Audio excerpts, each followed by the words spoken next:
Bom dia a todos e a todas. Estamos iniciando mais um dia de trabalhos aqui no primeiro CELP, que é o Seminário de Língua Portuguesa, Literatura e Ensino do Prof. Letras, UPE, Campus Mata Norte. Queríamos chamar aqui para compor a mesa o coordenador do curso do mestrado profissional em letras, o professor Dr. Jacinto dos Santos, assim como os professores do quadro permanente do Prof. Letras, o professor Dr. Josivaldo Silva e a professora doutora Amanda Ledo, o professor mestre Daniel Arena, mestre egresso do nosso programa, e o professor palestrante, professor doutor Rauê Ribeiro Rodrigues. Com a palavra agora o professor, coordenador do curso, o professor doutor Jacinto dos Santos.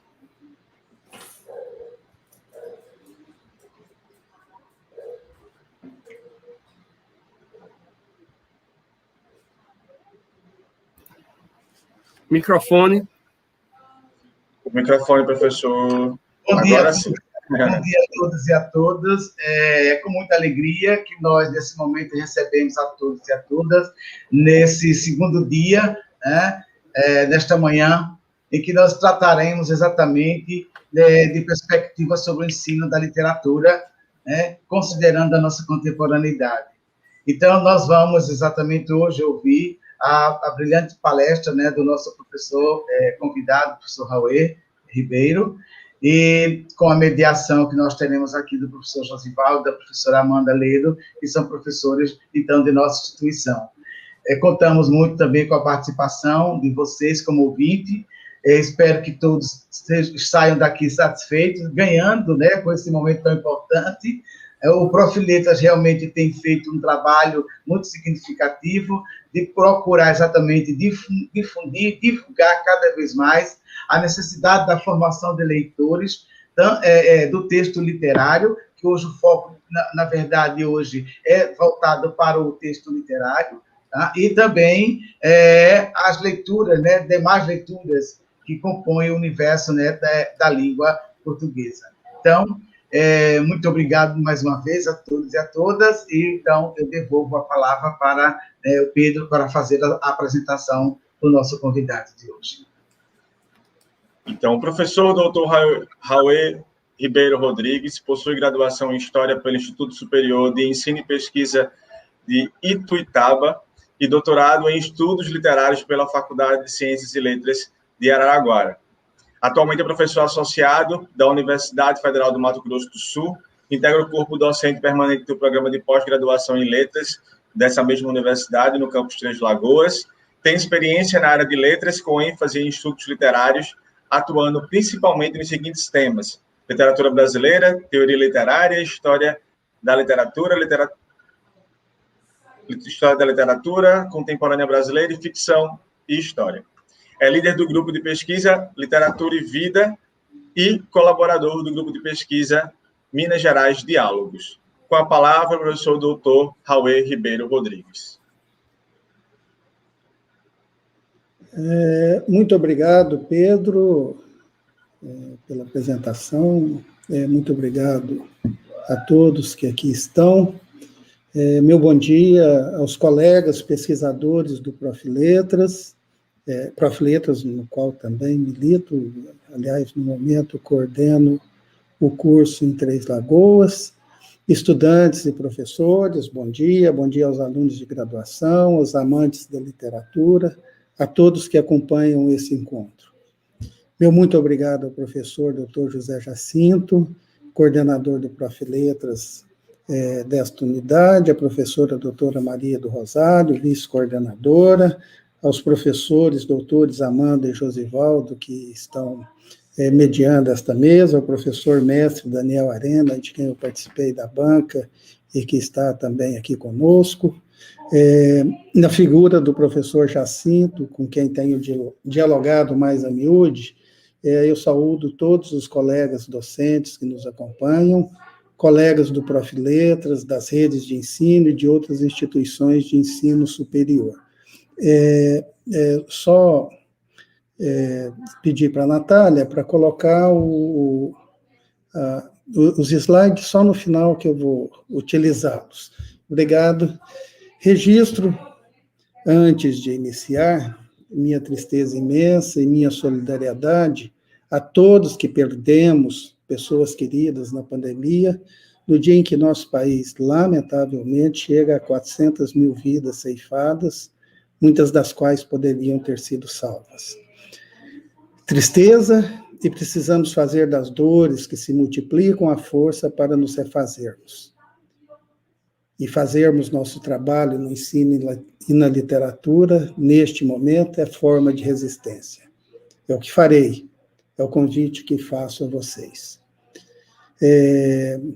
Como perceberam, eu informo que não vou usar slides nesse momento. No final, apresento 4 ou 5 telas com referências e bibliografia que eu vou comentar, o que já dispensa que as pessoas eventuais interessadas em anotar as menções, que serão poucas, a correria de fazer isso durante a fala. Espero passar rapidamente pelas anotações que fiz, para em seguida dialogarmos por um tempo generoso. Ao aceitar a proposição que me foi feita de discorrer sobre as perspectivas para o ensino de literatura, tive uma pulsão íntima de que faria exposição centrada no conjunto de orientações que fiz no Profiletras e no mestrado e no doutorado acadêmico, cujo cerne fosse a leitura literária na sala de aula.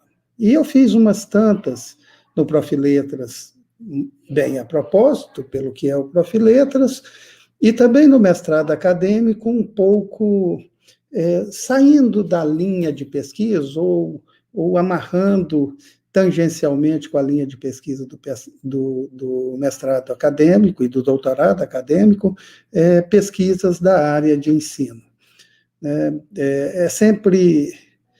Sempre há algumas frinchas com as quais a gente possa trabalhar, e é por essas frinchas que, de certo modo, eu vou responder mais firmemente a questão que me foi proposta para esse nosso encontro de hoje.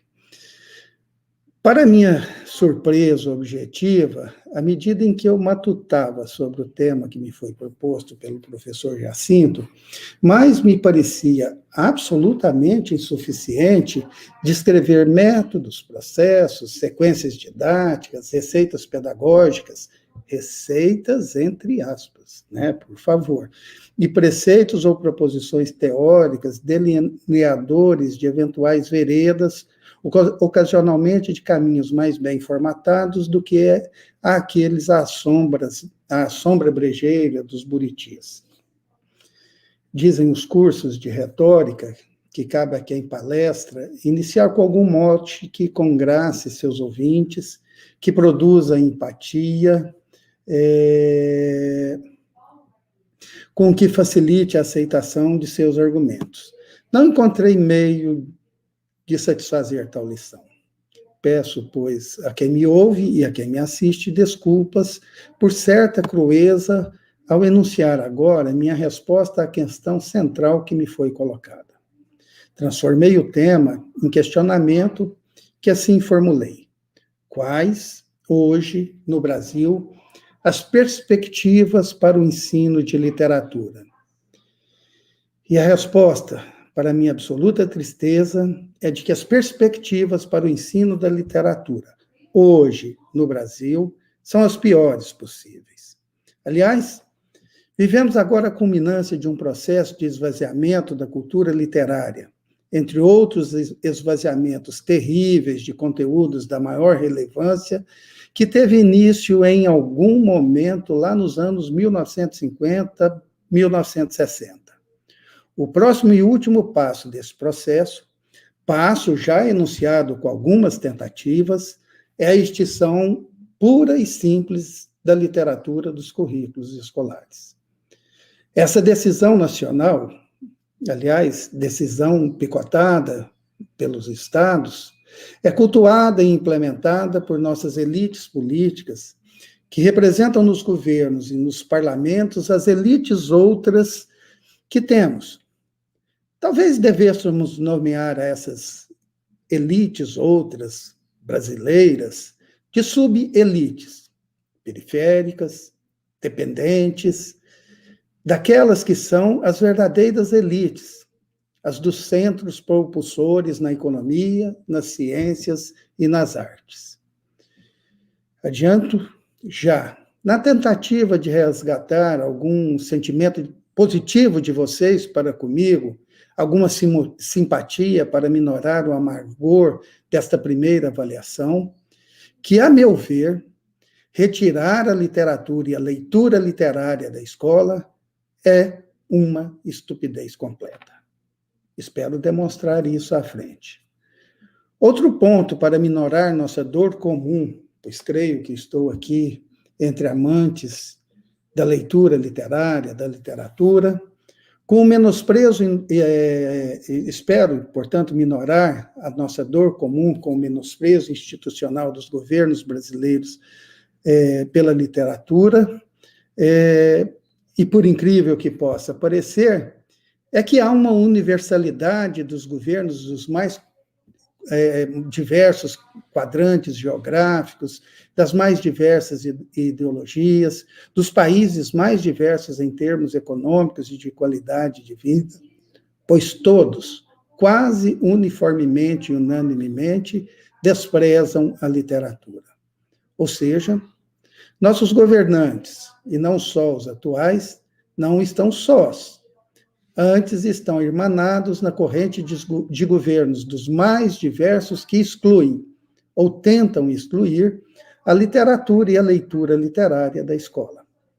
Por óbvio, governos de índole autoritária têm esse ímpeto destruidor em grau mais acentuado e mais virulento. Faço ainda uma terceira proposição, aquela que me parece mais decisiva e importante, na resposta à indagação sobre as perspectivas atuais do ensino da literatura. Sim, está tudo péssimo, no limite da impossibilidade, mas só depende de nós, professores, na sala de aula, modificar isso. Espero demonstrar essa assertiva também. Antes de demonstrar e argumentar na defesa das afirmações que fiz neste preâmbulo, faço um pequeno intermezzo com uma narrativa que espero distenda o ambiente, embora talvez apenas de certa espessura nihilista qualificada à descrença de minha primeira resposta. Conversava eu, certa vez, há uns 8 ou 10 anos, com o escritor Luiz Vilela, um dos nossos mais importantes autores surgidos na segunda metade do século XX, para alguns críticos, inclusive, o maior contista brasileiro que surgiu depois de Machado de Assis, ou desde Machado de Assis, e perguntei a ele qual a importância da literatura para a humanidade. Apesar do tema tão vital, era uma conversa despretensiosa, no alpendre da casa dele, e ele assim respondeu. Assim ele respondeu, para minha tristeza. A literatura dá importância para nós, eu, você, mais alguns, mas para a maioria das pessoas não tem nenhuma importância. Desoladora a resposta, ainda mais por vir de um escritor de tal envergadura. Não me lembro bem como a conversa prosseguiu, se mudamos de assunto, se eu repliquei algo.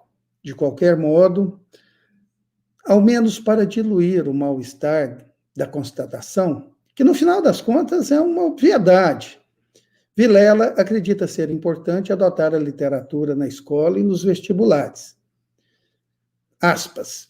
Vai que, ele disse em uma entrevista, lendo por obrigação, algum estudante passe a ter gosto pela literatura.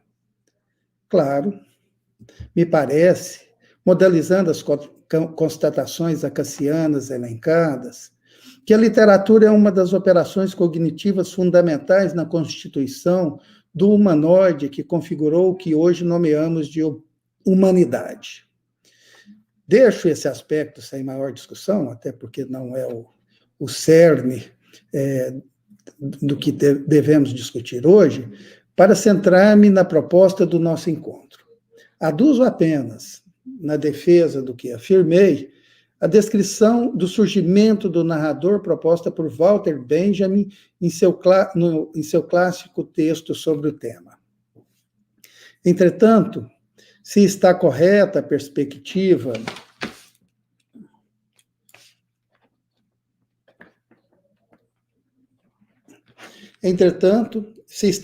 perspectiva do escritor que afirmou, aspas, a literatura é minha vida é a literatura, como fez certa vez o já mencionado Luiz Vilela, de que a literatura só mobiliza algumas poucas pessoas, uma minoria, temos de perceber na educação um fracasso nacional e diversos fracassos nacionais pelo mundo afora.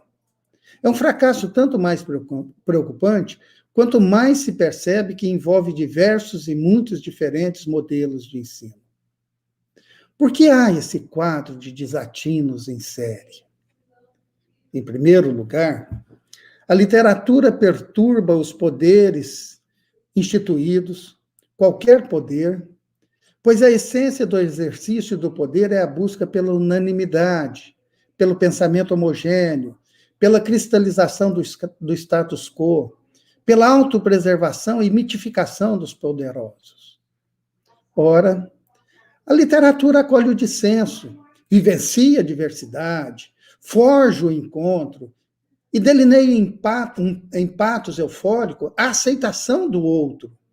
E assim, a literatura é questionadora, atua em dissonância, congrega pela emoção, permite que os leitores elaborem consciência própria e autoconhecimento. Em síntese, sem embargo,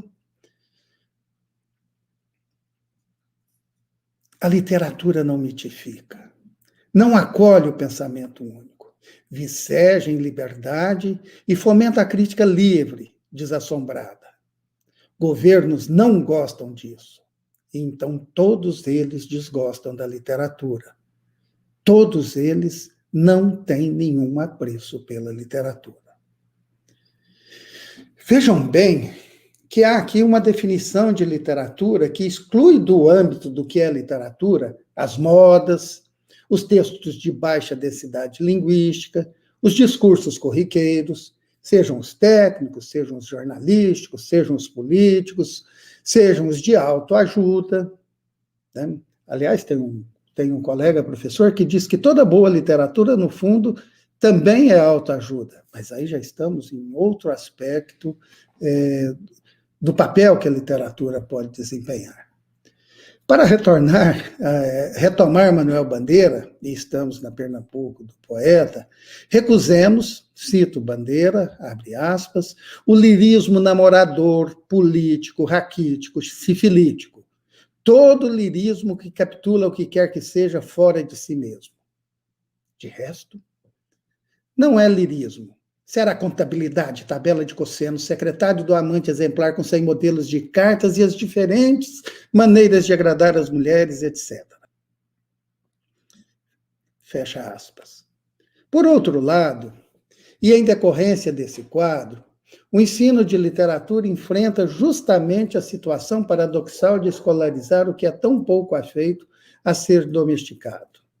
Assim, em uma primeira abordagem, torna-se história, a historiografia literária, fundamental e decisiva para nós, especialistas, a partir do ingresso em uma licenciatura ou em um bacharelado, nós que somos professores da área, nós que devemos trocar em miúdos a literatura nas salas de aula do ensino básico, do ensino fundamental, mas no ensino, no máximo, é um complemento, um suplemento. Se a historiografia é bastante esterilizante a ser o modo de abordagem da literatura no ensino fundamental, e mesmo em toda a educação básica, considerando as ferramentas pedagógicas para o ensino médio, ainda mais esterilizante é para a leitura literária e a formação ainda mais esterilizante para a leitura literária e a formação de leitores, é instrumentalizar a literatura para propósitos gramaticais ou outros que descontextualizam o texto literário. Em síntese, qualquer leitura literária que não seja pelos instrumentos da literatura é um modo de levar a literatura ao cadafalso, é um modo de não formar leitores, é um modo de impedir que a literatura cumpra o papel pedagógico que ela deve cumprir, que ela, e somente ela, a leitura literária, pode e deve cumprir. Demonstrarei isso à frente com testemunho pessoal e com 2 exemplos em escolas. Mencionei há pouco a queda vertiginosa da qualidade do ensino no Brasil. Nossas múltiplas reformas educacionais têm tido a serventia de descaracterizarem o ensino. Qualquer uma delas, nos últimos 60 anos, e não volto mais, pois seria de pouca valia para nosso raciocínio nesse momento, só veio a piorar o que já estava ruim.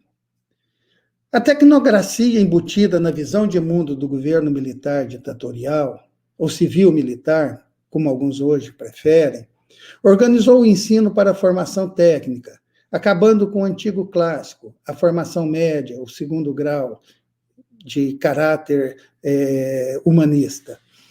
Lembro-me bem das escolas técnicas, eu criança, e de ter sido levada a galpões imensos com tornos, serras, formões, etc. Quando, com a redemocratização, tivemos a expectativa de novos ares, os PCNs, na verdade, não abriram possibilidades reais, ficaram distantes do melhor que já tivemos. O pior, pediu um complemento, que veio recentemente, na forma da BNCC. Por ser o que nos rege no momento, falemos dessa base nacional comum curricular.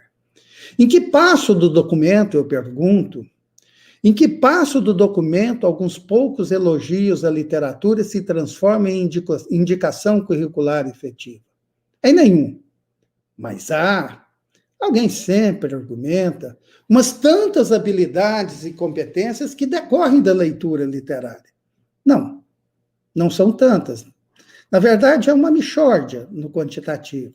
Mas o pior é que se vinculam a aspectos decorrentes do trabalho com gêneros textuais, sem desmerecer, e não estou a desmerecer, o trabalho com gêneros textuais.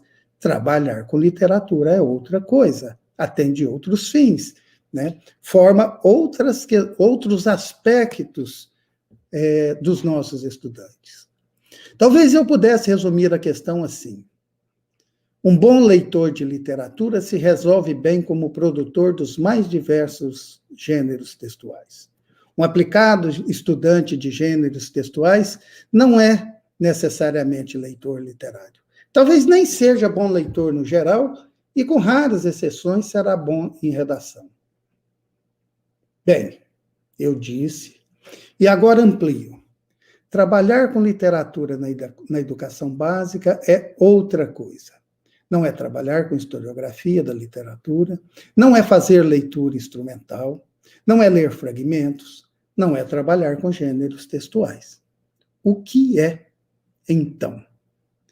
Vladimir Nabokov, ao falar do modo como um leitor deve ler literatura, absorver a literatura, viver a literatura, tratar a literatura, falar de literatura, afirma que, antes de tudo, o leitor deve, aspas, acariciar os detalhes, fecha aspas.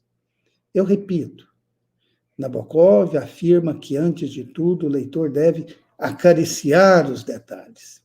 E acariciar os detalhes é vislumbrar a inflexão de cada frase, o torneio de um tempo verbal, a nomeação peculiar de alguma personagem, ou de todas, e é também vislumbrar a estrutura narrativa, a especificidade estrutural do texto que o leitor tem em mãos.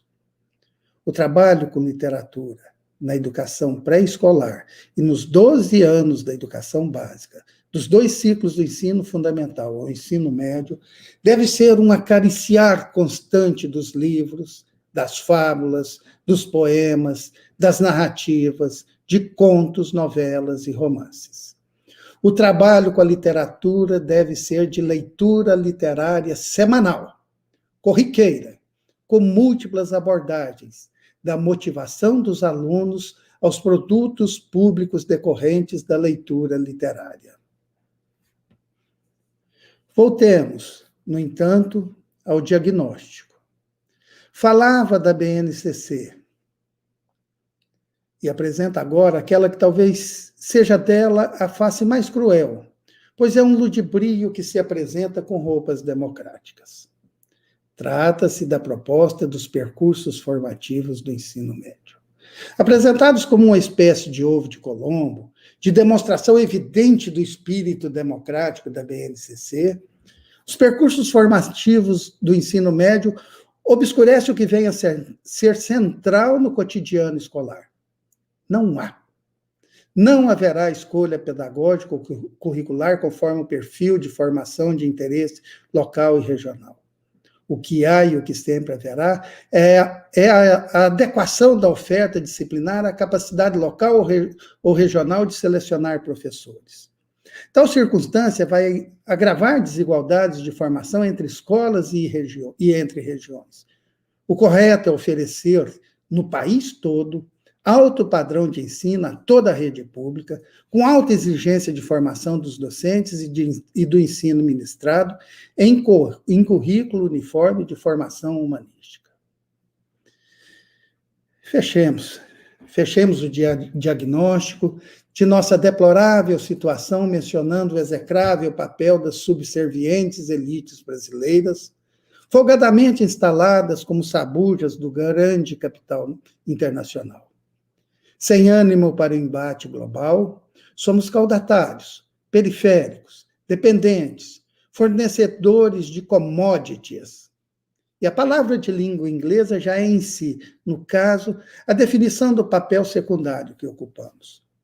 No âmbito do ensino, isso significa produzir mão de obra sem pensamento crítico, sem desenvolvimento das potencialidades criativas, sem efetiva formação empreendedora. Em síntese, jovens adultos, aspas, técnicos, vocacionados a trabalho mecânico, sem formação humanística, sem informações culturais, sem diálogo com a tradição das artes, do pensamento e da literatura.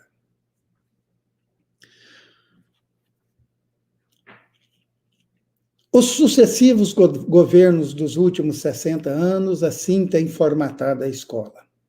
E apenas uns poucos dos poucos que aqui estamos na universidade temos a possibilidade de pensarmos e agirmos de modo diferentes. Somos uns poucos os que rompemos, os que escapamos dessa geleia amorfa. Os mais jovens escaparam, apesar do ensino definido por habilidades e competências, cuja terminologia não esconde o vagido tecnocratez que subjaz a tal fórmula.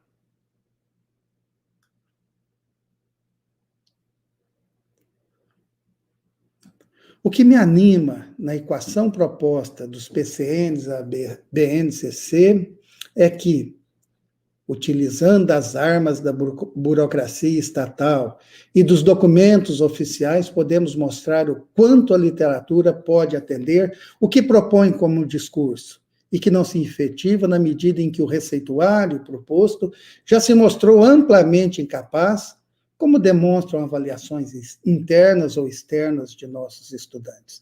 As internas das secretarias de educação, municipais, estaduais e do governo federal, e as externas, avaliações como o PISA e outros mecanismos de comparação com estudantes de outros países.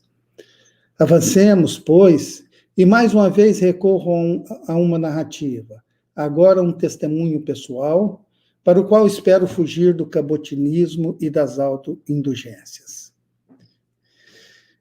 Meninas, meninos, professores, colegas, constrito eu confesso. Eu fui um péssimo estudante. Mamãe se esforçou. Deu-me um ano de pré-escola, quando isso ainda não havia no Brasil, ao menos no Brasil dos burgos pobres, das Minas Gerais, na pequena Ituiutaba em que nasci. Quando a escola de bairro em que estava mostrou-se precária, mudou-me para uma escola central. Depois, através de uma seleção, matriculou-me na 5ª série, hoje o 6º ano, na então melhor escola estadual da cidade. Ali fiquei até o final do que era então nomeado de 2º grau. Tive reprovações na 7ª série e no primeiro ano do ensino médio. Não reprovei mais uma vez no 3º ano do ensino médio, porque um compreensivo professor de química, lá da segunda chamada, segunda época, compadeceu-se do estudante vocacionado para as humanidades. Mas o estudante que fui era deplorável muito além desse aproveitamento escolar. Era indisciplinado, era brigão. E, pasmem, por favor, retirem as crianças da sala. Não assistia às aulas. Explico-me. Não me julguem mal. Eu estava na sala de aula em todos os horários de todos os dias do ano letivo. Ali permanecia, no canto da sala, ao lado da janela que dava para o jardim e para a rua, com um livro de literatura, e ficava lendo. Lia Machado de Assis, lia Lima Barreto, lia Raquel de Queiroz, lia Hemingway, lia Armando Fontes, lia Graciliano Ramos, lia Essa de Queiroz, lia Clarice Lispector. No início, li Monteiro Lobato, Malba-Tahan, Júlio Verne, as coleções completas da Biblioteca Pública Municipal da minha cidade. Já lhes pedi que não me julguem mal, e insisto. Se a aula me atrapalhava a leitura, eu virava a cadeira para o canto de costas para a aula e ao professor. No entanto, no mais das vezes, eu disfarçava que estava lendo, para evitar perseguições. Sim, por ler. Houve momentos duros, mas é um capítulo que não importa no momento. Eu ganhava todo ano um caderno do MEC. Talvez vocês conheçam esses cadernos. Uma brochura fina com o hino nacional na quarta capa. Esse caderno era meu companheiro do ano todo. Eu o dobrava ao meio, carregava no bolso de trás da calça, e ele terminava o ano tão virgem quanto no primeiro dia. Eu nada anotava, não fazia tarefas de casa, não carregava os livros escolares para as aulas, e deles, em casa, ao folhear, somente lia eventuais narrativas ou poemas. Mas sempre há uma exceção. E durante 3 ou 4 anos, considerem que eu reprovei, uma vez na então 7ª série, hoje 8º ano. Então, durante 3 ou 4 anos, às sextas-feiras, minha carteira ia para a primeira fila, ao lado da mesa da professora de, se não me engano, comunicação e expressão. Era o dia da aula de literatura. Fui, pois, mau aluno, um estudante deplorável. Mas passei no vestibular de filosofia da USP. Sim, havia concorrência, né? Foi escolha. Depois, fiz estudos sociais e história. Frequentei até setembro de um determinado ano um curso de letras, o qual abandonei porque até então nenhum professor marcara nenhuma leitura. Convenhamos, um escândalo. Um curso de letras, convenhamos. Importa aqui pouco falar da pós-graduação e da carreira acadêmica, mas penso que importa ressaltar que passei em concursos para o Banco do Brasil e para a Minas Caixa. Minas Caixa era um banco do governo estadual que depois foi liquidada. E que o concurso do Banco do Brasil era, então, o mais concorrido do Brasil, inclusive mais concorrido que os vestibulares. E eu pergunto, como consegui passar nesses concursos? Como me classifiquei bem nessas disputas das mais acirradas?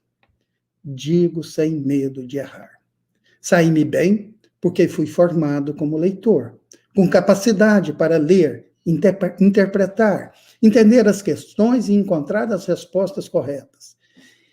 Isso é pragmático, objetivo, real. É o que todo aluno deve receber na escola que nós oferecemos a ele. Luzes que o tirem da ausência de conhecimento, que o torne capaz, nesses momentos agudos da existência, em que é testado. Espero que esse intermezzo não tenha se alongado e, novamente, peço desculpas por eventual cabotinismo.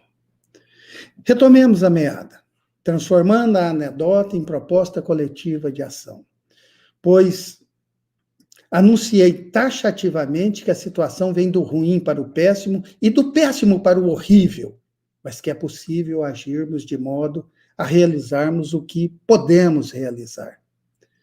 No ano de 2018, empreendemos no Profiletras do campus de Três Lagoas da UFMS uma exitosa ação que demonstra cabalmente o poder da leitura literária na formação de nossos alunos. Todos nós, vocês, cada um de vocês e eu, sabemos que nossas ações pedagógicas colhem resultados eloquentes que demonstram efetividade. Todos nós sabemos que os nossos estudantes do ensino fundamental respondem com aprendizado diferenciado às iniciativas de leitura literária, estruturadas em passos consistentes, teoricamente embasados, como demonstram diversas pesquisas realizadas no Profiletras.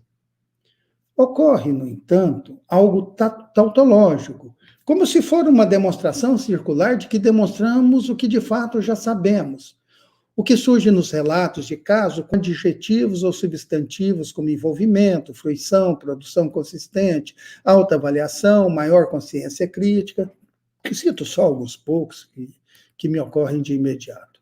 Também orientei pesquisas com tal formato e conclusões. No entanto, penso que precisamos ir além. E explico. A legislação define o papel da educação, os objetivos da escola e a formação esperada.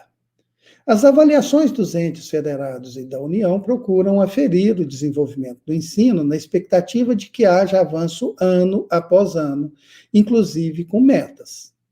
As avaliações externas, e fiquemos somente com o PISA, que nos servirá adiante para outras considerações, permitem discernir o quanto avançamos. Na verdade, o Brasil tem retrocedido no PISA, nas últimas avaliações, tanto na comparação com seus resultados anteriores, o que é uma demonstração que algo vai muito mal, institucionalmente nas escolas, e veja bem, eu digo institucionalmente na escola, não é culpa do professor este resultado.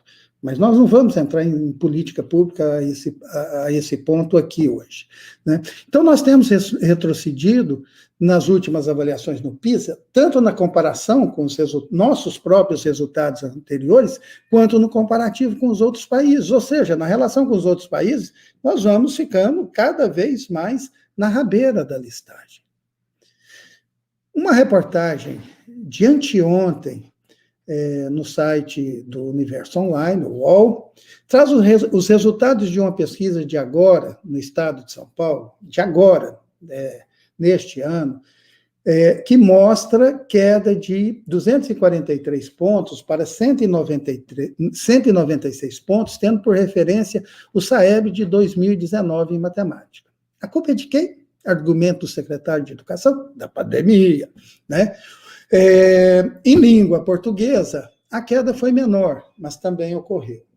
O que me parece é que a pandemia vai mascarar muita incompetência, claro, vai piorar os índices por si mesmo, mas no Brasil vai piorar proporcionalmente muito mais do que em outros países, e já surgem os primeiros discursos com esse apoio retórico de que a culpa é da pandemia, né?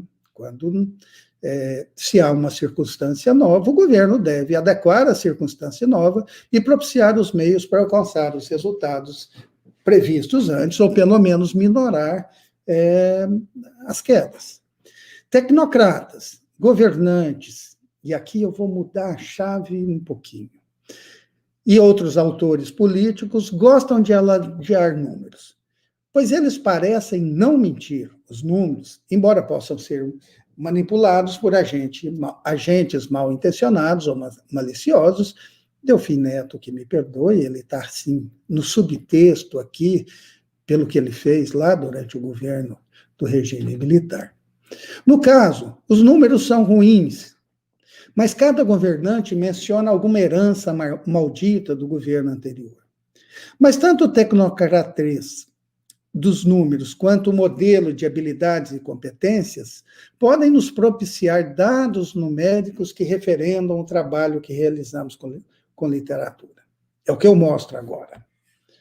No projeto de 2018 que eu mencionei, que foi realizado em uma escola estadual de tempo integral de 1º ao 5º ano, em uma pequena cidade do oeste do estado de São Paulo, minha orientanda, professora Heloísa Moreno, e eu definimos 2 horas de leitura literária por semana, no horário definido pela escola para trabalhar dificuldades de língua portuguesa. O sistema funcionava e funciona assim nas escolas de período integral. Caso a regente da turma constate determinada dificuldade, me orientando ocupava a posição institucional de trabalhar a dificuldade indicada. Assim, continuou sendo feito em 2 turmas, e em uma única turma foi desenvolvida nesse horário as atividades de leitura literária. E eu fui bastante claro na definição disso. Será leitura literária somente. Em nenhum momento vai se falar nas dificuldades que os alunos, porventura, tenham demonstrado durante a semana em algum conteúdo específico. As turmas A e C, no diagnóstico do início do ano, estavam muito próximas entre si. E a turma B, nessa avaliação, aparecia 13,77 pontos atrás da turma A e 12,78 atrás da turma C. O retrato era o seguinte: turma A, 68,15, turma B, 54,44 e turma C, 67,22. Eu evitei fazer slides, ficaria melhor, talvez, os números nos slides. Mas registremos a diferença menor de cerca de 13,275 pontos. O diagnóstico era desafiador também por outros aspectos. A turma B contava com 11 alunos abaixo do nível básico, de 0 a 4 pontos. Ou seja, 11 alunos não alcançavam 4 pontos. Considerado insuficiente pela Secretaria de Educação de São Paulo, e eu registro que havia 2 alunos analfabetos no 5º ano. 16 alunos que estavam analfabetos no início do ano, né? 16 alunos no básico suficiente, 5 a 6 pontos, né? 3 alunos no básico adequado, 7 a 8 pontos, e nenhum aluno em estágio avançado, 9 a 10 pontos. Adicione-se a esse quadro o comportamento. A turma era inquieta e buliçosa, desinteressada, pouco afeita às tarefas escolares. Enfim, um diagnóstico inicial em tudo desanimador. Poupo nesta exposição os detalhes do ano, das atividades, e vou ao final do 3º bimestre após a AAP. E eu conto para aqueles que não conheçam. A AAP significa Avaliação de Aprendizagem em Processo, que é um mecanismo bimestral do governo do Estado de São Paulo para a avaliação de todas as turmas, com uma prova única no Estado todo. Essas provas bimestrais são conduzidas de modo centralizado pela Secretaria de Educação e voltam-se para o conteúdo, as habilidades e as competências que se esperam tenham sido aprendidas e desenvolvidas pelos alunos a cada bimestre. As AAP seguem o mesmo padrão ao longo dos anos e dos bimestres, o que possibilita comparações de longa série, o que, aliás, era a proposta inicial do Enem, que, num certo momento, foi transformada para virar um grande vestibular, o que talvez seja mais um dos grandes enganos, porque perdemos o instrumento de avaliação e não ganhamos, a bem da verdade, um bom vestibular, né? Claro, tem méritos outros, mas perdemos um instrumento de avaliação. No quarto bimestre, não há essa avaliação de aprendizagem em processo. Avaliação de aprendizagem em processo é um nome pomposo, né? Com a avaliação final sendo substituída pela avaliação diagnóstica do ano seguinte. Assim, para obtermos um termo final de avaliação, aplicamos a AAP do terceiro bimestre do sexto ano àquelas turmas do quinto ano. Eu preciso agradecer de público, porque as professoras regentes das turmas A e C permitiram que essa prova fosse aplicada também àquelas turmas. Sei que vocês estão curiosos, ansiosos com os resultados obtidos. Vamos, então, às notas. Feitas as ponderações devidas, em cálculo que empreendi para essa apresentação para vocês, e não consta deste modo na dissertação original da Heloísa, as notas das turmas A, B e C seriam, respectivamente, 5,436, 6,816 e 4,933. A turma B ficou 25,45% acima da turma A e ficou 38,17% acima da turma C. Em resumo, a turma B, na média, saiu de 13,77 pontos atrás e no final do ano estava, em média, 31,81 pontos na frente das duas outras turmas.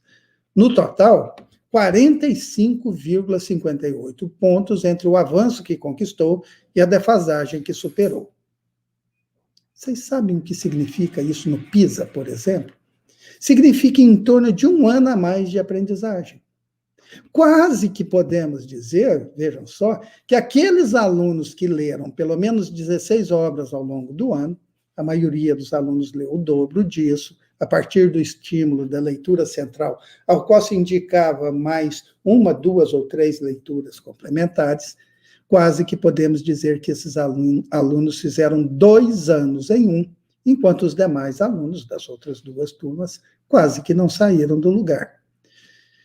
Sei que sempre há almas céticas e elas se perguntam no momento: como posso atribuir a 2 horas de leitura literária a cada semana ao longo do ano letivo resultado tão significativo?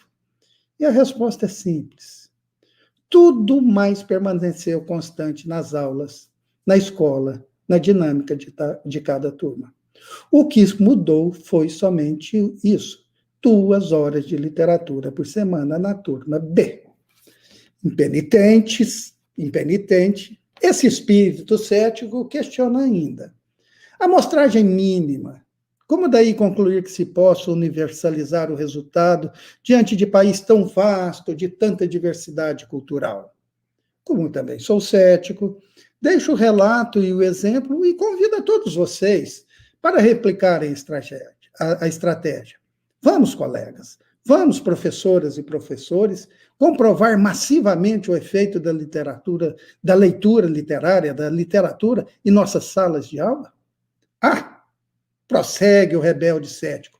Mas é impossível, temos de seguir as apostilas das secretarias de educação, a BNCC define caminhos diferentes, nossa biblioteca escolar está abandonada, minha diretora e minha coordenadora não permitiriam iniciativa tão ousada. Sei. Eu sei de tudo isso. Sei também que na sala de aula o professor dispõe da liberdade de ousar quando mostra resultados. Acrescento mais um relato, o último antes de caminharmos para o fecho desta apresentação. Uma ex-orientanda minha iniciou há muitos anos, muito antes de me conhecer, nas escolas de primeiro ciclo em que trabalha, na cidade de Lins, a leitura semanal, a leitura literária semanal de 1 hora. Não satisfeita, ela inicia suas aulas sempre, todos os dias, com uma espécie de epígrafe, constituída de um pequeno poema ou uma pequena narrativa. Sempre colhe olhares tortos das orientadoras, das coordenadoras, das diretoras, de certos B10 da Secretaria Municipal de Ensino ou da Diretoria Estadual de Ensino. Colegas também se incomodam. Ela está sendo sempre cobrada, pois o conteúdo Às vezes é exposto de modo meio apressado, às vezes fica algum detalhe sem ser abordado. No entanto, nas avaliações, nas AAP, no resultado apurado, nas provas Brasil ou em outras avaliações similares, as turmas dessa professora, os alunos dessa professora sempre se saem bem, sempre estão acima da média dos estudantes do mesmo ano na mesma escola e até em toda a rede. E assim, as escolas em que essa professora está sempre colhe os louros. Não são louros. Colhem também prêmios em dinheiro e de produtividade, divididos por todos da escola, conforme uma lei estadual que rege essa bonificação. É uma espécie de 14º salário. Talvez aí, na leitura literária daquele adolescente pouco atento às aulas corriqueiras que eu fui, esteja a explicação para os concursos com temas como contabilidade, comércio exterior, matemática financeira e legislação bancária, em que consegui aprovação entre os primeiros colocados. Felizmente, não assumi nenhum desses concursos, seguindo a vida em que a literatura é o trabalho, o lazer, o passado, o presente e o futuro. Professoras, professores, licenciados em letras, professores e professoras oriundos dos cursos de pedagogia, podemos modificar a realidade micro em cada sala de aula em que atuamos. Podemos utilizar as frinchas das menções à literatura da BNCC para colocarmos a literatura no cerne de nosso projeto pedagógico. Podemos fazer dos percursos formativos em tudo uma liberdade que desobriga o Estado de cumprir, de fato, o ensino formal padrão universal, das escolas centrais às salas de aula mais desprovidas nos rincões mais pobres do país. Podemos utilizar os percursos formativos para instituir a aula de literatura, pois, de fato, professores, alfabetizadores e profissionais da áreas de letras, há esses profissionais pelo país. Deveria, talvez, abordar aqui a precária formação de leitor e de conhecimento de leitura literária pessoal nos cursos de letras e nos cursos superiores em gerais. Eu mesmo abandonei um curso porque não havia essa leitura. Isso faz tempo. Quero crer que hoje já não seja mais assim, mas a informação ainda é insuficiente, pois os percursos de vida dos estudantes não os formaram leitores. E, aliás, o curso de letras e o curso de pedagogia é tão importante, mas tão importante, que ele deveria ter a mesma duração dos cursos de medicina. E deveriam ter os alunos dos cursos de letras e os alunos do curso de pedagogia a residência nos mesmos termos em que há na medicina, com remuneração, né? Esse é outro assunto, é política pública, eu prometi que não ia entrar tanto por aí. De qualquer modo, todos nós conhecemos histórias de pessoas de certa idade que um dia, a partir de um livro, de uma oportunidade, se tornaram leitores de literatura. Para nós, a leitura diária, cotidiana, é como o pão de cada dia. A indagação crucial de quais são hoje as perspectivas do ensino de literatura no Brasil. A resposta é de que, a depender das instituições que temos, dos governos que temos e dos que tivemos, não há perspectiva alguma. Mas que nas frinchas do sistema temos espaço legal para agirmos, para irmos além, para colocarmos no dia a dia da escola, semana atrás de semana, a literatura em toda a sua potência, selvagem e indomável, para assim modificarmos a vida e o futuro de nossos alunos, para assim realmente realizarmos aquilo que os documentos oficiais afirmam que o ensino deve propiciar, mas que nossas escolas, lamentavelmente, não têm realizado, diante dos constrangimentos oficiais, curriculares, burocráticos, etc. Professora, professor, acadêmicos, acadêmicas, navegantes da área de linguística e literatura, coloquemos a literatura no centro do nosso trabalho. Este é o caminho, o bom combate. E está no coração de cada um de nós cavalgarmos o horizonte desta utopia. Obrigado pela atenção, obrigado pela oportunidade de apresentar essas reflexões. Eu fico à disposição para o diálogo, mas antes dele, conforme prometido, comento as poucas referências que utilizei e, portanto, a Natália vai colocar os slides que eu vou falar. Enquanto ela coloca os slides, eu já vou fazer um meia-culpa, porque nos slides não há uma referência. E aqui, durante a exposição, eu percebi que eu não indiquei nas referências que vão surgir o texto do Benjamin.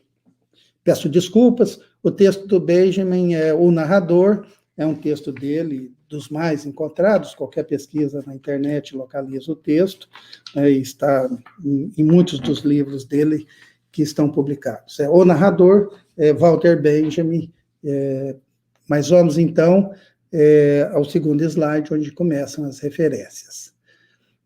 Aí está Manuel Bandeira, com o poema dele que eu mencionei, a Poética, ele está disponível em vários sites na internet também, e eu peguei um dos sites, que, aliás, acho que de Recife, esse site, Jornal de Poesia, em que esse poema está, é o último nesta página 3 do Manuel Bandeira. O texto que eu mencionei, que saiu no UOL, com o desempenho da matemática, é o mesmo de 14 anos atrás, no 5º ano, que está aí a informação completa, está nesse link, que já está à disposição da organização, que pode passar para quem se interessar, e quem está vendo a tela também pode tirar um print que resolve, né? A próxima tela, por favor. Aí tem Heloísa Moreno, A Literatura no Centro do Ensino da Língua Materna, Superando Defasagens e Avançando na Aprendizagem. É aquela dissertação que eu mencionei, de 2018.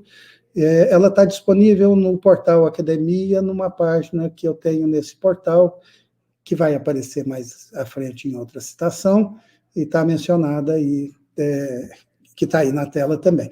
O Nabokov é o livro Lições de Literatura, que está aqui, ó, tá aqui do meu lado, esse livro, Lições de Literatura. Eu espero, Nabokov, que eu não tenha decepcionado você com essa fala. Está no livro Lições de Literatura, e, na verdade, a frase está muito destacada na introdução, na introdução do livro. Então, há um destaque muito grande para aquela frase de acariciar os detalhes, ou seja, é no detalhe que a literatura se evidencia. A última menção aí, a última referência, é um estudo que eu fiz sobre a BNCC, um laudo avaliativo de linguagens, que está também no site Academia. Esses dois trabalhos do site Academia, entrando na minha página no site, está bem no final, tem lá uns 50 textos, alguma coisa assim, mas está lá, se forem passando, acha, assim como este, o último da próxima página, que é um artigo resultado do trabalho, da pesquisa também realizado no Prof. Letras, com a Karina Torres Machado, e nós fizemos uma síntese para uma publicação em um livro, que foi publicado pela editora da UFMS, e só o artigo está reproduzido, a partir do que está no livro, reproduzido também na página Academia. Né? Aí tem o Vilela. Aqui no Vilela eu preciso fazer uma pequena explicação. Este blog é mantido pelo meu grupo de pesquisa. Há no blog uma parte específica para entrevistas e uma parte específica para fortuna crítica. No entanto, eu não consegui localizar especificamente as duas entrevistas dele que eu mencionei de memória, né? Creio que eu fui correto nas menções, né? Mas eu não encontrei as entrevistas ontem, preparando essa fala para vocês, mas eu deixo o link com as falas, e uma das falas eu consultei colegas meus, pesquisadores, que fizeram mestrado e doutorado e pós-doutorado comigo na UFMS, que trabalharam com as entrevistas do Luiz Vilela, sobre em qual entrevista estavam aquelas frases, e concluímos que uma das frases está numa entrevista que nós mesmos do grupo fizemos com ele, foi uma entrevista longa de 4 horas, mais ou menos, e que aquela frase sobre o vestibular, ele falou nessa entrevista, me lembrou um dos meninos, né, todos são meninos, né, tem alguns deles têm a minha idade, mas assim, todos são meninos, e então, aquela fala especificamente não vai ser localizada, mas enfim, há outras ali, fica a indicação. Eu espero que algum dia o Vilela se dispõe a publicar aquela longa entrevista de 4 horas, que está transcrita, nós transcrevemos e enviamos para ele, e, enfim, está lá com ele, para ele revisar e publicar, e não saiu ainda. É isso, obrigado, acho que foi Natália que colocou os slides, obrigado, Natália, aí está o meu e-mail, né, nós estamos abertos para o diálogo constante. Raul, eu vou passar, então, diretamente para os nossos professores convidados para mediar, né, a professora Amanda Ledo e o professor Josivaldo Silva, que vai estar conversando, dialogando com você a respeito das questões que foram levantadas, que foram muitas, que estavam observando aqui, né? E, enfim, depois eu comento alguma coisa a mais. Com vocês, Amanda e Josivaldo. Olá, professor, muito obrigado. Excelente palestra, aprendi muito. E também, algumas colocações que o senhor colocou aí, se juntaram às minhas inquietações. Eu acho que a de Jacinto também, nós de literatura, muito do que o senhor falou está presente no nosso dia a dia. Muito mesmo. Então, obrigado, porque, na verdade, não só esclareceu, mas trouxe para a gente assim, reflexões importantes para discutirmos cada vez mais nos nossos programas, nas nossas aulas de literatura, tanto no mestrado, no stricto sensu, quanto na graduação, que dali é que se forma realmente os professores para a educação básica no primeiro momento, não é verdade? Então, eu agradeço demais. Muitos elogios apareceram aqui, isso é fato. Aliás, falar de literatura, pela sua voz, pela sua colocação que o senhor colocou, realmente é algo não só importante, mas contagioso, alegre, crítico, humanizador, produtivo. No Manifesto Literário cabe muitas outras discussões, inclusive de áreas de conhecimento diferentes, porque a literatura é muito rica, e tirar a literatura realmente é um crime, do ensino básico, principalmente. Mas, professor, tem algumas questões aqui que eu vou passando para o senhor, são muitas, então selecionamos algumas, e espero, assim, eu até vou comentar, talvez até já assim depois, valeu, Josivaldo, porque você comentou, às vezes uma palestra dessa, em 1 hora, 1h30, é muito pouco para a demanda que nós temos e de um tema tão importante e rico que é o ensino de literatura, a literatura. Eu vou começar com uma pergunta aqui do Pedro, né, nosso aluno do mestrado, que terminou agora há pouco, o senhor participou, ele perguntou aqui o seguinte: professor Raul, a literatura na educação básica, em fundamental, né, ensino fundamental, ainda é uma falácia na vida escolar brasileira, tendo em vista, o senhor considera a BNCC um avanço ou um atraso com relação ao ensino de literatura, né, atual? Pedro, obrigado. Professor Josivaldo, a literatura institucionalmente vem sendo relegado, portanto, usar o termo que é uma falácia procede bastante, Pedro. Com relação à BNCC, eu realmente não gosto dela. Eu acho, inclusive, que os PCNs, no caso da literatura, eram mais incisivos e mais produtivos do ponto de vista do que está registrado, está verbalizado, está no discurso do documento. De qualquer modo, talvez por alguns questionamentos, aqui e ali repontam na BNCC frases de elogio à literatura, da importância da literatura, etc. O que não há é o passo seguinte de colocar aquilo que é elogio de importância em a atividade curricular propriamente dita.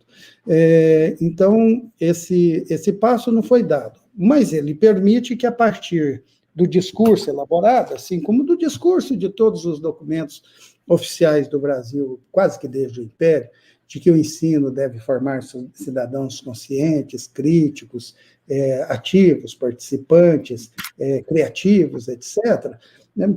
Todo esse discurso permite que se defenda a literatura como um instrumento, vamos dizer assim, né? Uma disciplina que permite formar esse tipo de cidadão, permite que nossos alunos desenvolvam esse espírito que se deseja. Também me incomoda essa terminologia de habilidades e competências, porque, assim, isso é muito tecnocrático, tem um certo tipo de objetividade de medição que me parece não ser o melhor para a formação geral de cidadania, né, para a Constituição Geral de Humanidade, que eu acredito deva ser o princípio norteador do ensino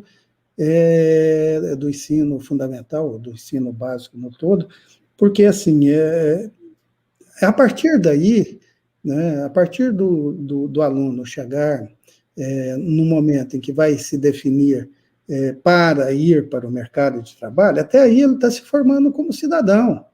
A partir daí, é que ele tem que definir um caminho, se vai ser tecnocrático, se vai ser num curso da área de saúde, num curso da área de matemática, num curso na área de engenharia, aí é que ele vai se definir.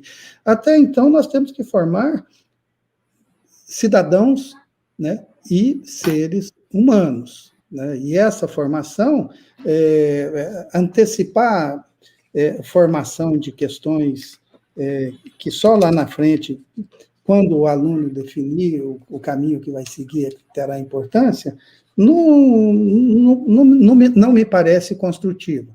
Não estou dizendo para não ter física e química, por exemplo, matemática, lá no ensino médio, né? Mas eu estou dizendo que onde os alunos trabalham com literatura, eu escolhi para as minhas duas filhas que eu tive, uma escola bastante, quando no primeiro ciclo, bastante exigente com a questão de literatura. Havia literatura todos os dias nessa escola, e era uma escola de uma professora velhinha, conservadora, muitíssimo religiosa, e algumas pessoas até se colocou seus filhos numa escola que tem esse espírito, é a única que trabalha com literatura. Eu me lembro bem que eu vi, certa vez, no Facebook, uma mãe dizendo que foi numa escola e a diretora foi mostrar as instalações, o parquinho, todas as coisas, e depois, estou satisfeita, tal, mas, para mim, o central é outra coisa. Eu quero saber quanto é que você paga para os seus professores, né? E a diretora assustando o que o sindicato decidiu que é pouco, né? Professor que recebe tão pouco não tem tempo para estudar, não tem tempo nem para preparar a aula. Eu vou procurar outra escola. É um relato do Facebook, mas é muito isso, né? Nós temos que ter uma dimensão da escola que é um pouco diferente, ou, aliás, que é muito diferente da dimensão que a BNCC globalmente inspira. Isso. Tem outra aqui, professor. Elaine fez uma pergunta aqui o seguinte: como conciliar as exigências de cumprimento do extenso currículo na educação básica com o estímulo da leitura literária de forma prazerosa e significativa? Como conciliar? Bom, Elaine, o trabalho com literatura, ele vai ser sempre prazeroso e significativo na minha experiência, não a minha pessoal como estudante, mas com os alunos no ensino. Eles gostam de trabalhar com literatura, pelo menos até o 6º, 7º ano, eles gostam de trabalhar, e depois disso eles vão gostar na medida em que tiver um professor entusiasmado e que tenha uma dinâmica muito apropriada com relação à literatura. Na verdade, o professor vende o seu entusiasmo. Se ele não tem entusiasmo, ele não vai entusiasmar os alunos. Então, antes de tudo, temos que ter muito entusiasmo e termos capacidade de superar certas resistências que possam acontecer, principalmente nos alunos mais avançados. A outra questão que foi colocada é que é um currículo extenso. Sim, esse currículo é uma bobagem, né, com todo respeito.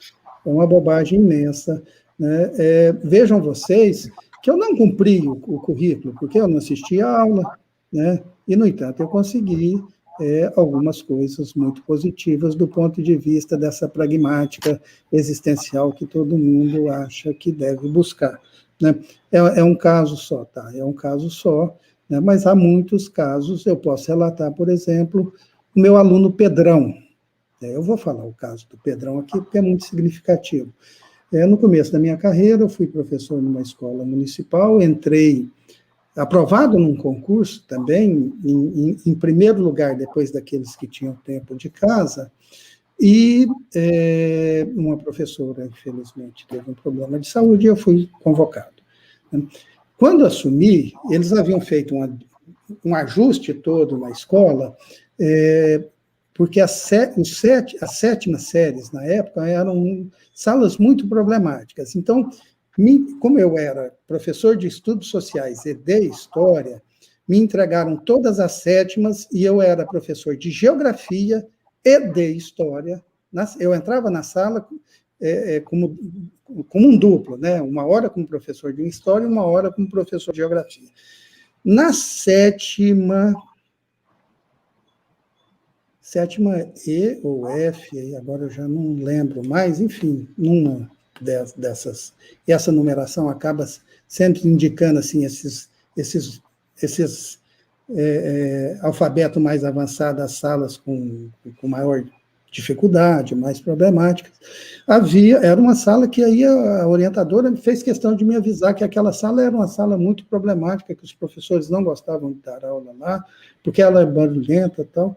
E no primeiro dia que eu entrei na sala de aula, realmente foi um problema. A sala muito barulhenta e tal. Eu consegui discernir onde estava o barulho, e de onde estava o barulho, quem era, porque a orientadora não me falou, quem é que fomentava o início da bagunça. Era um aluno chamado Pedrão. Eu usei uma estratégia com o Pedrão e consegui colocar o Pedrão, enquadrei. O Pedrão virou um aluno modelar comigo, né? Os outros professores queriam saber qual que era a minha receita.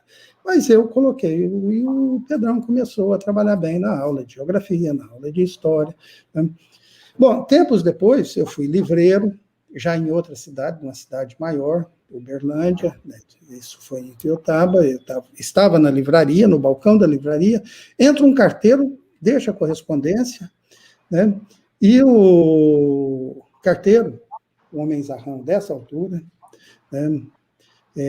Negro, ou preto, como for mais adequado, vira para mim e fala assim: professor, não está me reconhecendo? Eu olhei para cima, né? Não. Professor, eu sou o Pedrão do Municipal. Pedro, como você está? Tal, dei um abraço nele, e aí ele me contou a vida, né? Havia casado, já tinha uma filhinha, estava ali como funcionário dos Correios, né? Acho que funcionário dos Correios também precisa de um concurso. Aí ele virou para mim e falou assim: professor, eu preciso agradecer ao senhor. Eu estava perdido na vida. O senhor me fez ver a importância de estudar e de ler. E por isso, hoje, eu estou fazendo o curso de Direito. Pedro, você está no curso de Direito? Sim, professor, estou no curso de Direito. Com dificuldade, o salário é pequeno, tal, mas estou no curso de Direito. Pedro, e os livros? Ah, professor, ainda não comprei, primeiro ano, difícil. Assim, quais são os livros? Código, tal, tal. Fui na prateleira, peguei os códigos. Pedro, presente para você.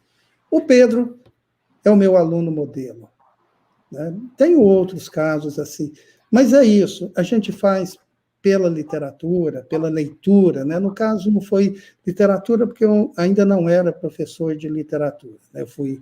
Eu fui fazer depois, fiz especialização e fiz doutorado direto em literatura, né? Mas, assim, não... Só depois, então, professor de literatura. Mas mesmo como professor de outra área, eu fazia meus alunos lerem, né?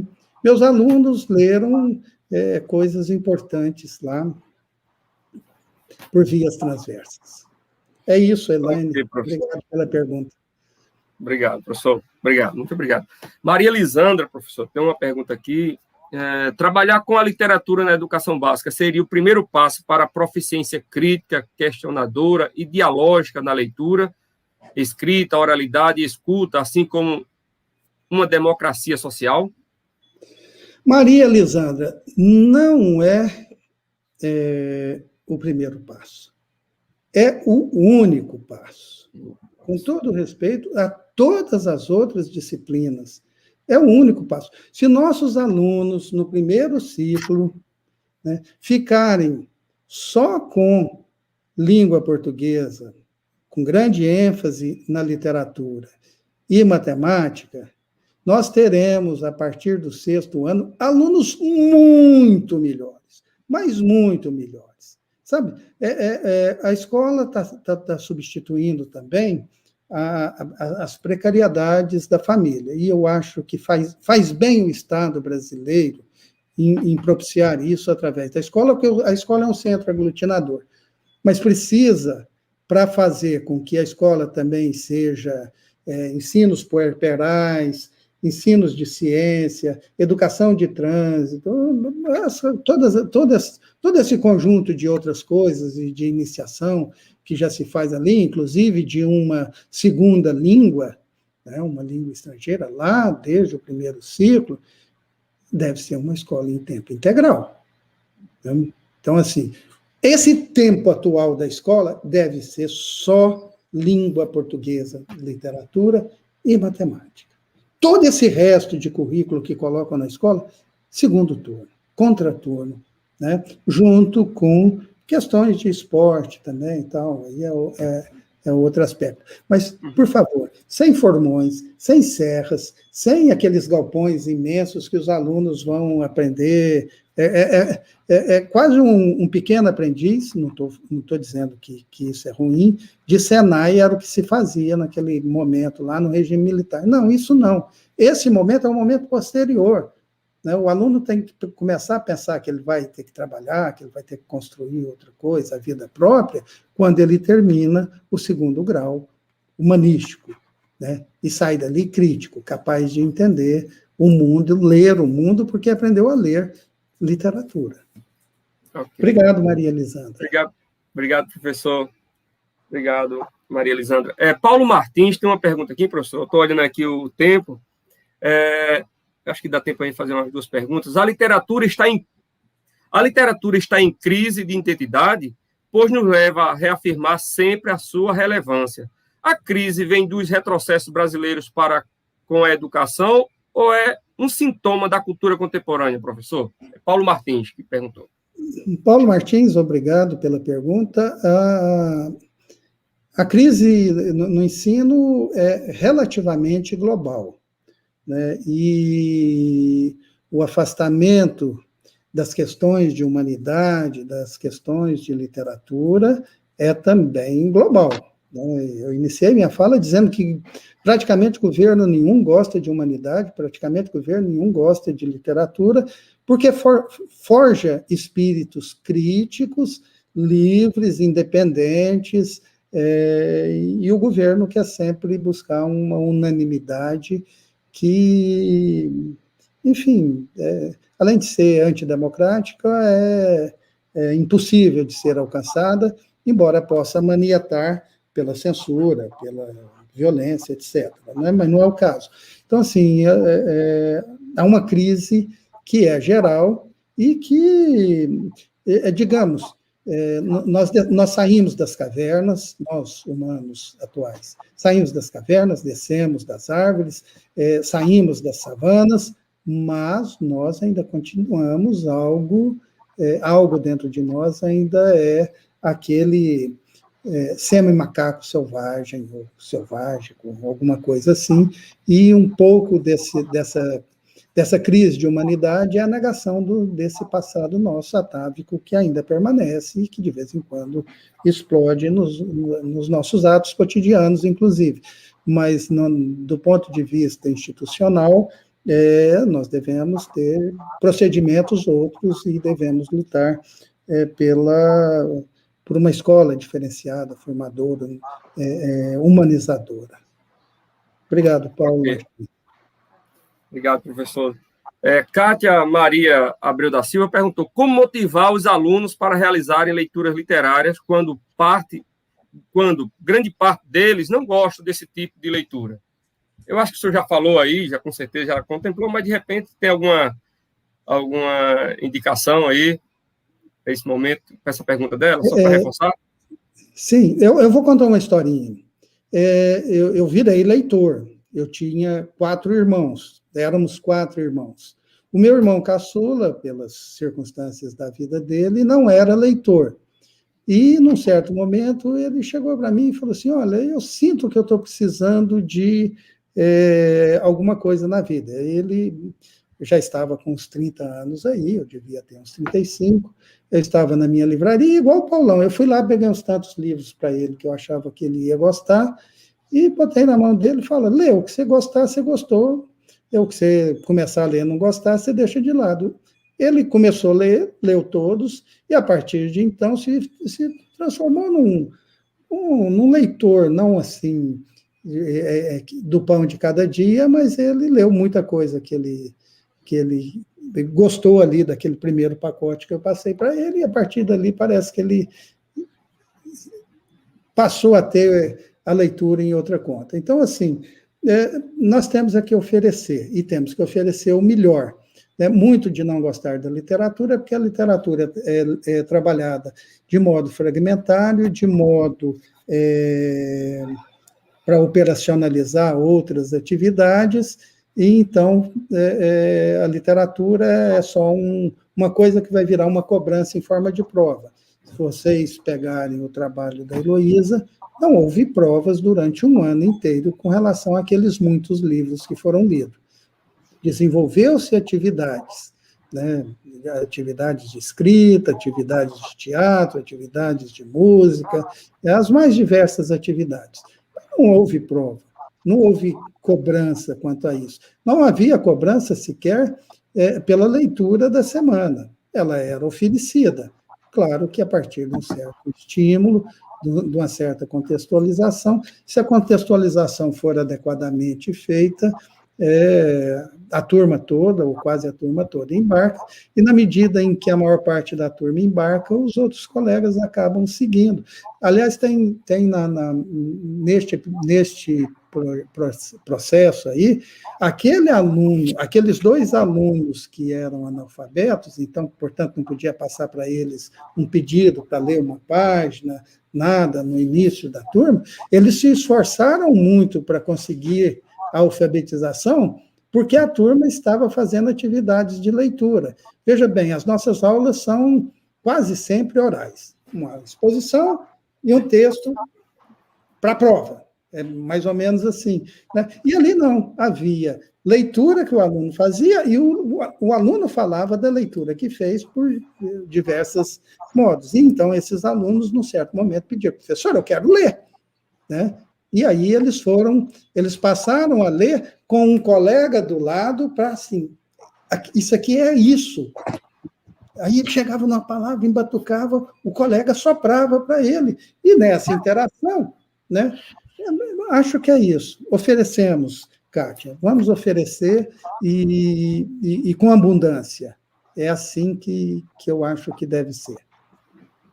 Ok, professor. Mais uma vez, obrigado. Vou passar a palavra aqui, agora a palavra para a professora Amanda Ledo. Ela quer dar uma continuidade aí com o senhor, falando aqui sobre literatura. Ensino. Obrigado.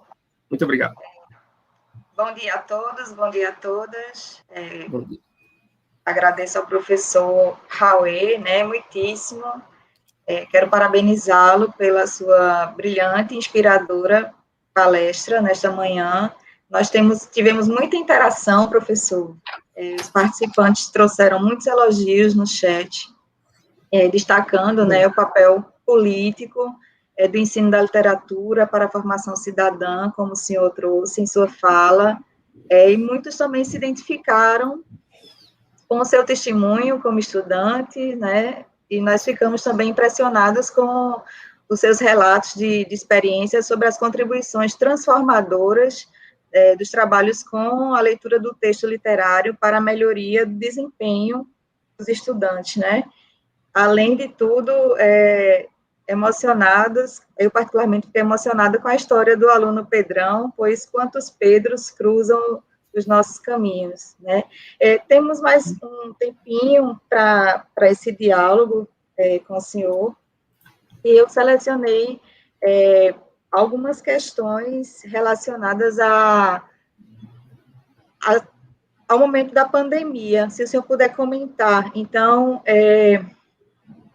aqui, deixa eu ver os nomes dos participantes, a Judivalda Brasil trouxe a seguinte questão: o senhor entende que neste período de pandemia, os jovens estão exercitando a leitura bem mais por conta da ociosidade?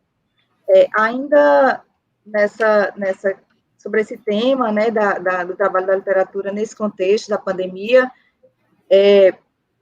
o Alexandre Almeida traz a seguinte questão: quais concepções subjacentes para o ensino de literatura dos documentos cursos? Você já comentou sobre essas concepções, né, mas ele acrescenta a seguinte questão: na pandemia, professor Rauê, quais estratégias o docente pode trazer para motivar o prazer na literatura? Judivalda, obrigado. Eu não sei se os alunos estão lendo mais na pandemia, né?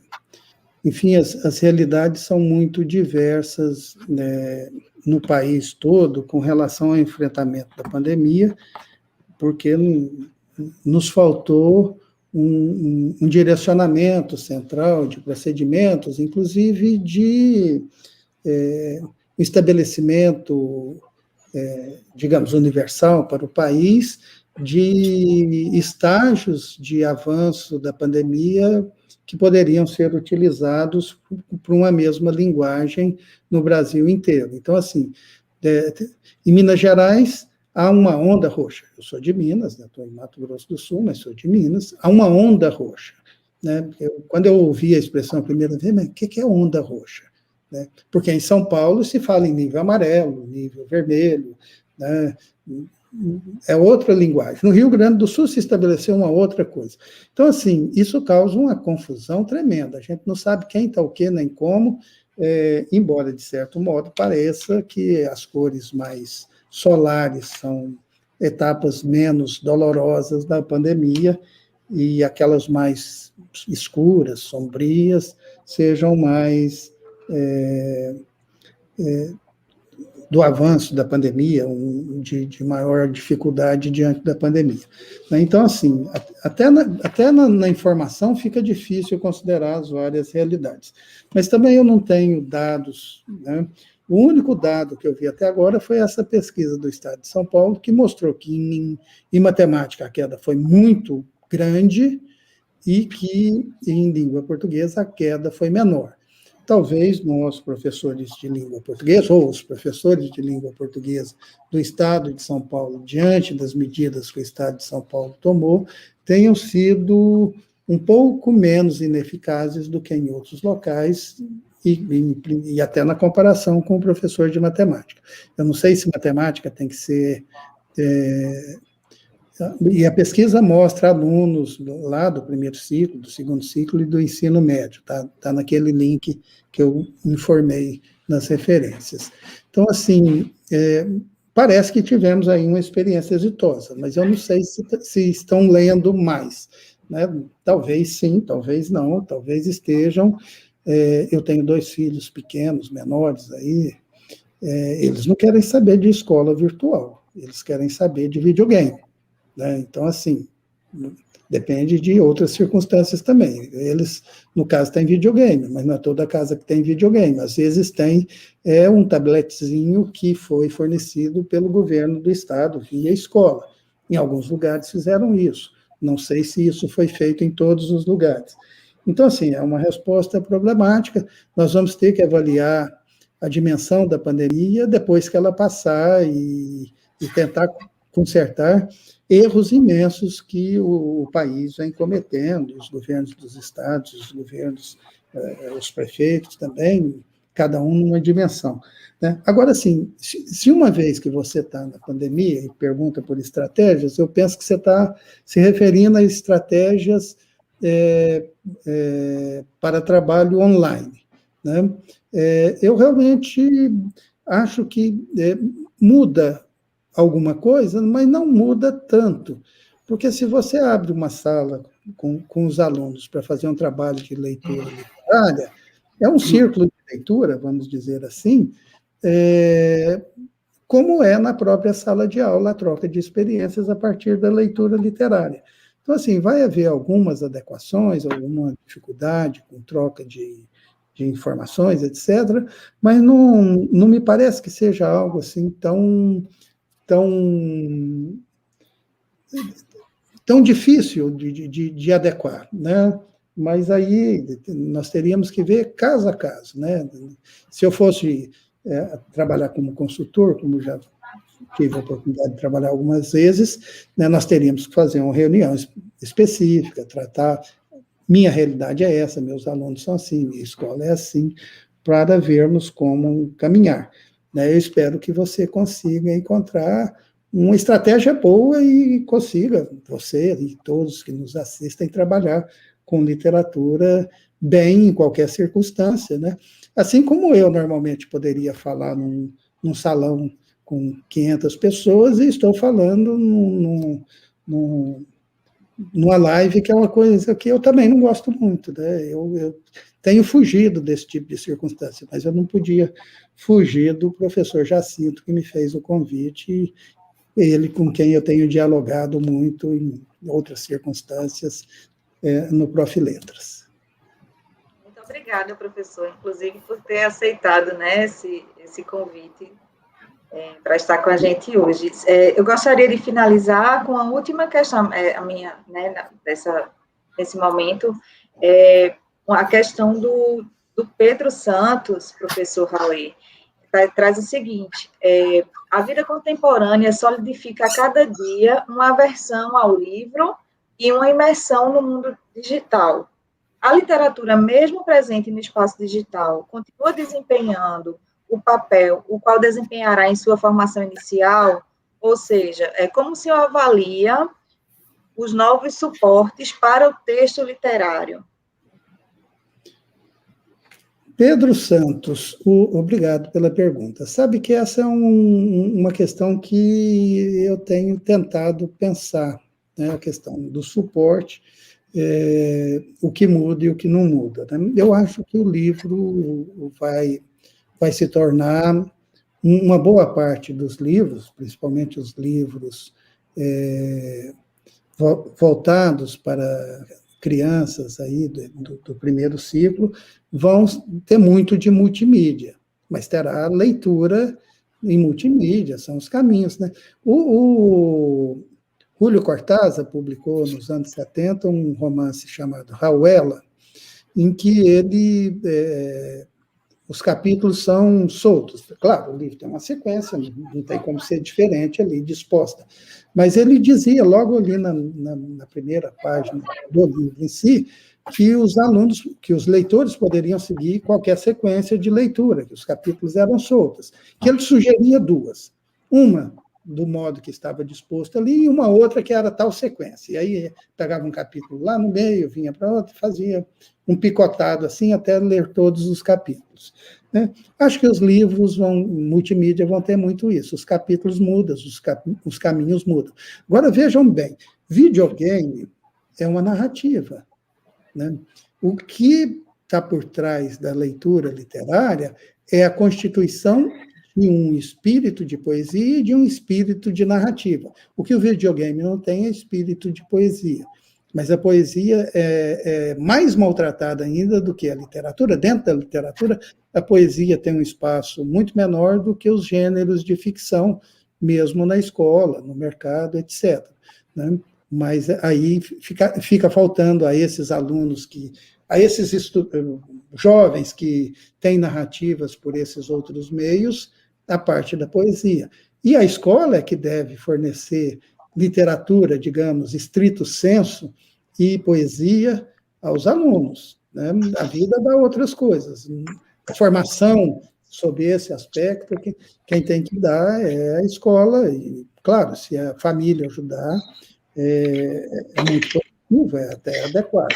Mas, de uma maneira geral, ela não promove, não oferta, né, literatura, poesia, etc. A escola deve ofertar e deve ser o centro da escola, a meu ver. É assim que eu considero. Obrigado, Pedro, pela pergunta. Obrigado, professora Amanda, por trazer a pergunta do Pedro. Eu que agradeço, professor, pela oportunidade de ouvi-lo e dialogar nesse momento. Gostaria de passar, então, a palavra para o coordenador, o professor Jacinto. Muito obrigada. Obrigado.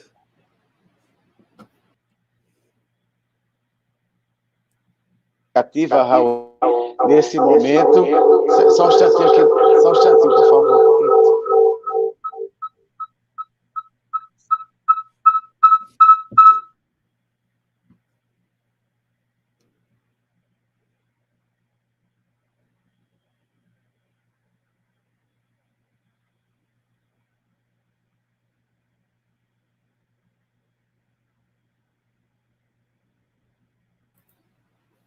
Microfone, Jacinto. Que está havendo uma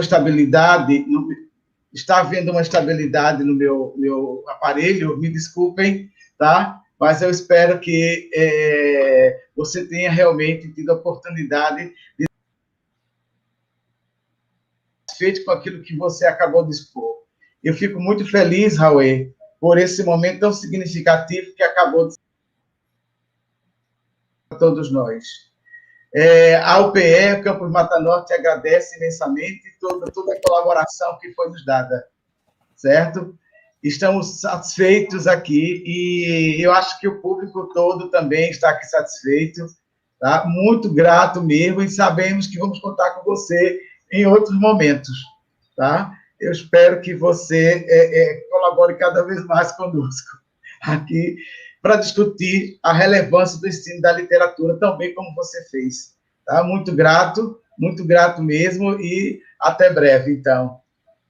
Obrigado, até breve, obrigado a todos. Obrigado, professor Josivaldo, professora Amanda, Daniel, Pedro, obrigado a todos, obrigado aos que nos ouviram e nos viram.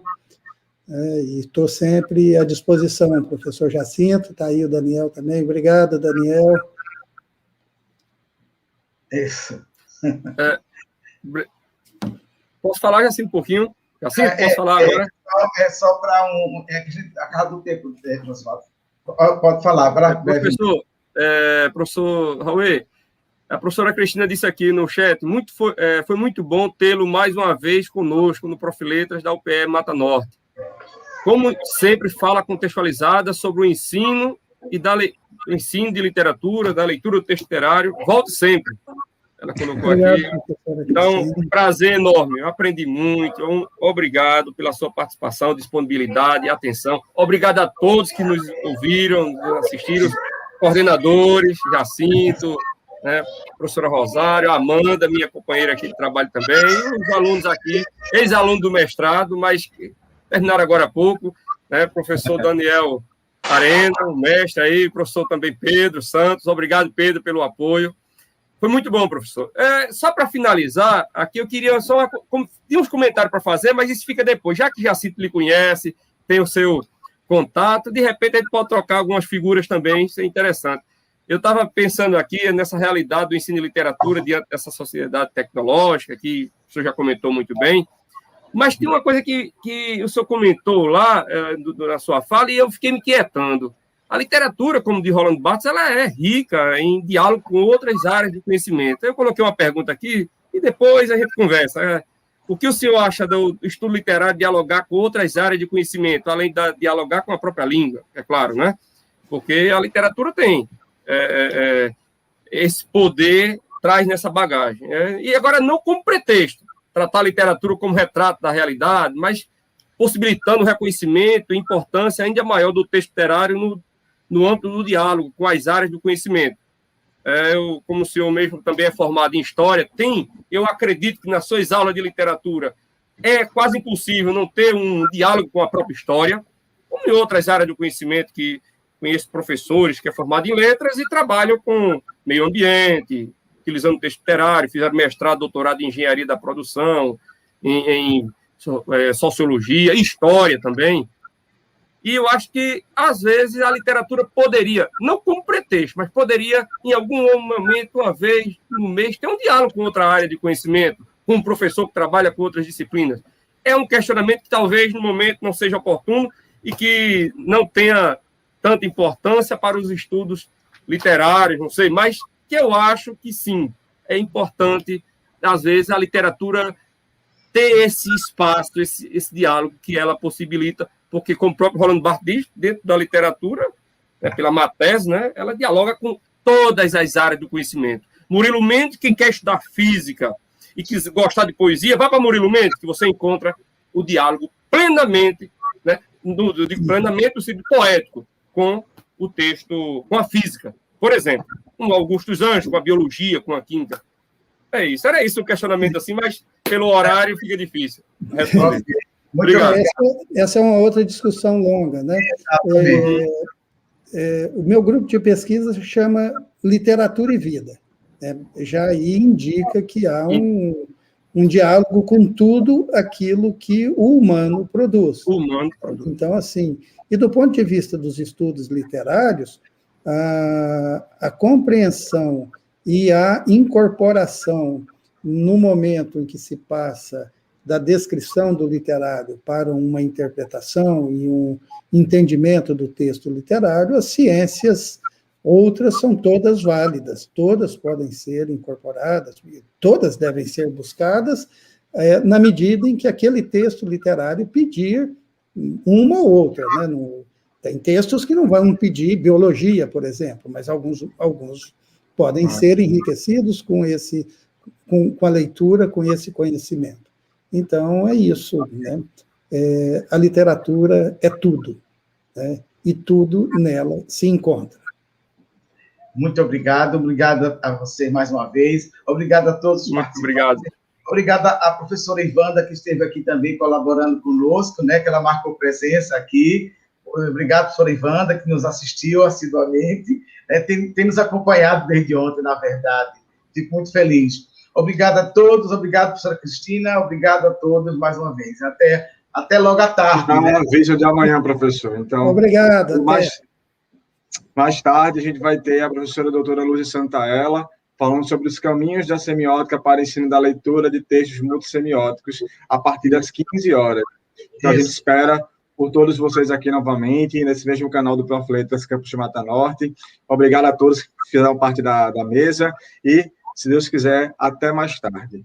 Até mais tarde. Obrigado, professor. Obrigado a todos e todas. Obrigado. A todos.